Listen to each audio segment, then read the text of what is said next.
परमात्मने नमः। श्री चैतन्य चरित्रावली अध्याय नौरोजी डाकू का उद्धार। संसार सागर को पार करने की यदि तुम्हारे हृदय में प्रबल इच्छा है, यदि संकीर्तन अमृत रस पान करने के लिए तुम्हारा मन चाहता है, यदि प्रेम पयोधि में प्रेम पूर्वक विहार करने के लिए तुम्हारे चित्त की वृत्तियां छटपटाती हैं, तो तुम श्री चैतन्य चरणों की शरण लो, तुम्हारा मंगल होगा। प्रेम में न भय है न द्वेष। जिसने प्रेम का प्याला पी लिया है, उसे संसार में सर्वत्र उसी एक परम प्रेमास्पद प्रभु का ही रूप दिखाई देता है। जब सभी अपने प्रेमास्पद हैं, तो भय किसका? भय तो दूसरे से होता है, अपने आप से किसी को भय नहीं। द्वेष गैर से किया जाता है। जब सभी श्याम सुंदर के हैं, तब द्वेष किससे करें और क्यों करें? महाप्रभु गौरांग देव इस प्रकार खांडव देव में देव दासियों को श्री कृष्ण कीर्तन का उपदेश देकर आगे को चले। वहाँ से थोड़ी दूर पर एक चोरा नदी वन था। इस वन में बहुत से डाकू बसते थे। उन सब डाकुओं का दलपति नौरोजी डाकू था। वह बड़ा ही क्रूर और हिंसक था। सभी लोग उसके नाम से थर्राते थे।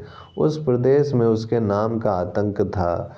जब प्रभु ने उस वन में प्रवेश करने का विचार किया, तो लोगों ने उन्हें वहां जाने से मना किया और कहा कि वे डाकू बड़े हिंसक हैं, आपका उधर से जाना ठीक नहीं है। किंतु महाप्रभु उनकी बात को क्यों मानने लगे? उन्होंने कहा, भाई, डाकू लोग तो रुपए पैसे के लिए लोगों को मारते हैं। हम घर घर के भिखारी सन्यासी हैं, हमें मारकर वे क्या लेंगे? वे यदि हमारी जान ही लेना चाहते हों तो भले ही ले लें। इस शरीर से यदि किसी का भी काम चल जाए तो बड़ा उत्तम है। ऐसा कहकर प्रभु उस वन में घुस गए। वहाँ एक वृक्ष के नीचे प्रभु पड़े रहे और सनह सनह सुमधुर हरि नाम संकीर्तन करने लगे। दलपति नौरोजी ने सुना कि कोई सन्यासी यहाँ हमारे जंगल में आया है। वह अपने दल के अनेक पुरुषों के साथ प्रभु के पास आया और प्रभु को भोजन के लिए निमंत्रित किया तथा अपने स्थान पर चलने का आग्रह किया। प्रभु ने कहा, हम तो सन्यासी हैं, वृक्ष तले ही हमारा आसन ठीक है। रही भोजन की बात, सो भिक्षा ही हमारा एकमात्र आधार है। आप जो भिक्षा ले आवेंगे उसे हम सहर्ष स्वीकार करेंगे।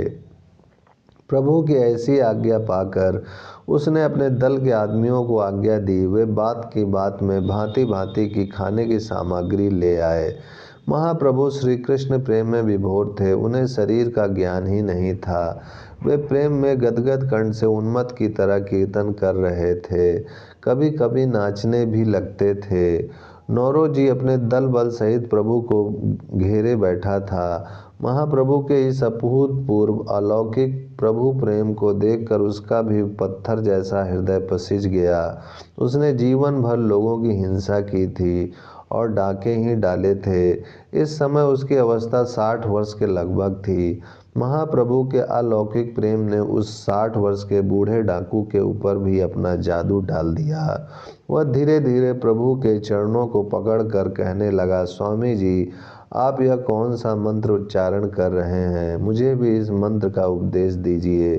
पता नहीं आपने मेरे ऊपर क्या जादू डाल दिया है कि अब मेरा मन हिंसा और डकैती से बिल्कुल हट गया है। अब मैं भी आपके चरणों की शरण में रहकर निरंतर श्री कृष्ण कीर्तन करना चाहता हूँ। आप मुझे इस मंत्र का उपदेश दीजिए। भगवान, मेरा जन्म वैसे तो ब्राह्मण वंश में ही हुआ है, किंतु बालकाल से ही मैंने हिंसा और डकैती का काम किया है। आज तक कभी भी मेरे मन में इन कामों से वैराग्य नहीं हुआ, किंतु न जाने आज आपके दर्शन से मुझे क्या हो गया कि अब कुछ अच्छा ही नहीं लगता। अब मैं आपके चरणों को नहीं छोड़ूंगा। आप मुझे अपनी पद धूलि प्रदान करके कृतार्थ कीजिए और जिस मंत्र के संकीर्तन से आप इतने आनंद मग्न हो रहे हैं, उसका उपदेश मुझे भी कीजिए। प्रभु ने उसकी ऐसी आर्तवाणी सुनकर, नौरी जी तुम बड़े ही भाग्यशाली हो जो इस वृद्ध अवस्था में तुमको ऐसा निर्वेद हुआ। श्री कृष्ण कीर्तन ही संसार में सार है। ये धन रत्न तो सभी नश्वर और क्षण भंगुर हैं। तुम घबराओ मत। भगवान तो प्रतिज्ञा पूर्वक कहते हैं कि चाहे कोई कितना भी बड़ा दुराचारी क्यों न हो, यदि वह अनन्य भाव से मुझे भजता है तो उसे साधु ही मानना चाहिए। दयालु श्री हरि ने तुम्हारे ऊपर परम कृपा की, जो तुम्हें सद्बुद्धि प्रदान की। अब तुम निरंतर हरि नाम कीर्तन ही किया करो।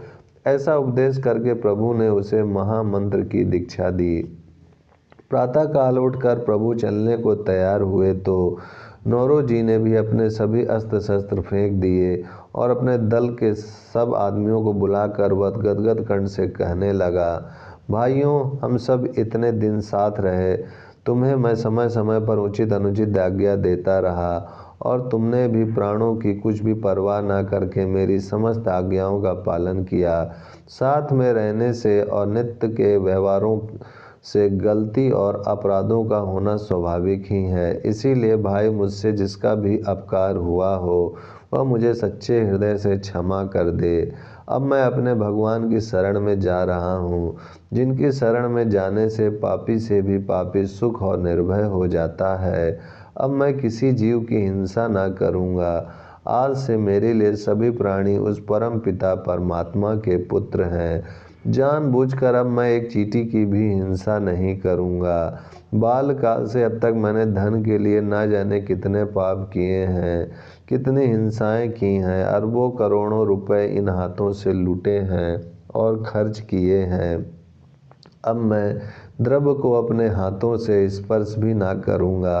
अब तक हजारों आदमियों का मेरे द्वारा प्रतिपालन होता था, आज से मैं स्वयं भिखारी बन गया हूँ। अब पेट की ज्वाला को बुझाने के लिए मैं द्वार द्वार पर मधुकरी भिक्षा करूँगा।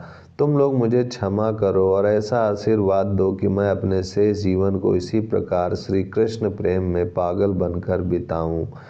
नौरो जी की ऐसी बात सुनकर उसके दल के सभी डाकू रोने लगे। उसका दल छिन्न भिन्न हो गया। बहुतों ने डाका डालने का काम छोड़ दिया। नौरो जी प्रभु के साथ चल दिए। आज तक बहुत से आदमियों ने प्रभु के साथ चलने की प्रार्थना की थी, किंतु प्रभु ने किसी को भी साथ नहीं लिया। परम भाग्यवान नौरो जी के भाग्य की कोई कहाँ तक प्रशंसा करे, जिसे प्रभु ने प्रसन्नता पूर्वक साथ चलने की अनुमति दे दी। आगे आगे महाप्रभु, उनके पीछे गोविंद दास और सबसे पीछे नौरो जी सन्यासी चलते थे। इस प्रकार चलते चलते खंडला में पहुँचे। वहाँ पर लोगों ने महाप्रभु का खूब सत्कार किया। वहाँ से चलकर प्रभु नासिक आए और वहाँ पंचवटी में नृत्य कीर्तन करते हुए आनंद में मग्न हो गए। नौरो जी महाप्रभु के श्रीअंग के पसीने को बार बार पोंछते रहते थे। उस समय के बड़ौदा के महाराज बड़े ही भक्त थे। उन्होंने बहुत द्रव्य लगाकर भगवान का एक मंदिर बनवाया था। उसमें स्वयं ही भगवान की पूजा तथा साधु महात्माओं का सत्कार करते थे। महाप्रभु श्री कृष्ण की मूर्ति के दर्शन करके प्रेमानंद में मग्न होकर नृत्य करने लगे। महाराज उनके अद्भुत नृत्य और अलौकिक प्रेम के भावों को देखकर मुग्ध हो गए। उन्होंने महाप्रभु का बहुत सत्कार किया, बहुत कुछ भेंट करने की इच्छा की, किंतु महाप्रभु ने संन्यास धर्म के अनुसार मुष्टि भिक्षा के अतिरिक्त कुछ भी ग्रहण नहीं किया। बड़ौदा में ही आकर नौरो जी ने महाप्रभु के सामने अपने इस नश्वर शरीर का त्याग किया। महाप्रभु ने रोते रोते आत्मीय पुरुष की तरह एक भक्त वैष्णव की भांति उसे अपने कर कमलों से समाधि में सुला दिया। इस प्रकार जन्म से हिंसा और धन अपहरण करने वाला एक डाकू महाप्रभु की शरण आने से अमर हो गया। ओम शांति शांति शांति।